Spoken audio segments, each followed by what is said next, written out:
உங்கள் பசங்களும் சரியாக சாப்பிட அடம் பிடிக்கிறாங்க அப்படின்னா வீட்லேயே ஈஸியான ஸ்நாக்ஸ் ரெசிபி பார்க்கலாம். அதுக்கு வந்து பார்த்திங்கன்னா நான் சொல்ல போகிற மாவு மட்டும் ரெடி பண்ணி வச்சுக்கோங்க. முளைக்கட்டின ராகி மாவு, தினை மாவு, வேர்க்கடலை, பொட்டுக்கடலை இது எல்லாத்தையுமே ஈக்குவலாக எடுத்துக்கோங்க. ஈக்குவலாக எடுத்து ஒரு பவுடர் பண்ணிக்கோங்க.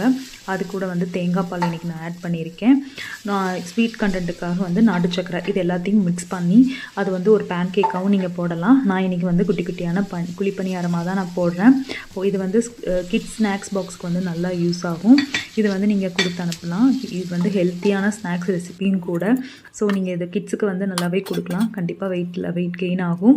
அடுத்த ஸ்நாக்ஸ் வந்து பார்த்திங்கன்னா ப்ரோட்டீன் லட்டு. நீங்கள் வெயிட் லாஸ் பண்ணுறதுக்கு வந்து பார்த்திங்கன்னா ப்ரோட்டீன் லட்டு ரெகுலராக நீங்கள் எடுத்துக்கிட்டிங்கனாலே வெயிட் லாஸ் வந்து ஆகும். அது கூட கொஞ்சம் ஒர்க் அவுட் எக்ஸசைஸ்லாம் பண்ணிங்க அப்படின்னா கண்டிப்பாக இந்த வெயிட் லாஸ் வந்து உங்களுக்கு யூஸ்ஃபுல்லாக இருக்கும். ஸோ இந்த ப்ரோட்டீன் லட்டும் இந்த ஸ்நாக்ஸும் வேணும் உங்களுக்கு பிடிச்சிருந்ததுன்னா கீழே லைக் பண்ணிவிட்டு கமெண்ட் பண்ணுங்கள். உங்களுக்கு ஃபுல் ரெசிபியும் நான் கொடுக்குறேன். ஸோ நீங்கள் கிட்ஸுக்கு நீங்கள் பண்ணுறீங்க அப்படின்னா டிஃப்ரெண்ட் ஷேப்பில் பண்ணி கொடுத்தீங்கன்னா அவங்க ஈஸியாக சாப்பிடுவாங்க. ஸோ நான் என் குழந்தைக்கு இப்படி தான் கொடுத்து வெயிட் கெயின் ஆகியிருக்கேன்.